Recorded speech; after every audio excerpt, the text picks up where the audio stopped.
तर टीईटी पेपरफुटी प्रकरणी एसआयटी गठीत करण्यात आली आहे। मुख्यमंत्र्यांचा पोलीस महासंचालकांना फोन करून आदेश आहे। ठाण्याचे जॉईंट सीपी पंजाबराव उगले यांच्या अध्यक्षतेमध्ये एसआयटी गठीत करण्यात आली आहे। कठोर कारवाई करा, कोणाचीही गय करू नका असं मुख्यमंत्र्यांनी सांगितलंय। मुख्यमंत्र्यांचा दादा भुसे यांनाही फोन आहे।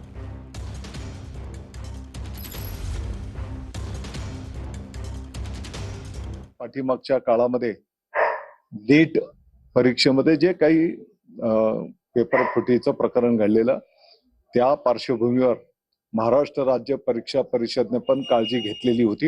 ही गंभीर बाब आहे, याची शासनाने गंभीरपणे नोंद घेतलेली आहे। मुख्यमंत्री महोदय, माननीय उपमुख्यमंत्री महोदयांनी पण याची गंभीर नोंद घेतलेली आहे।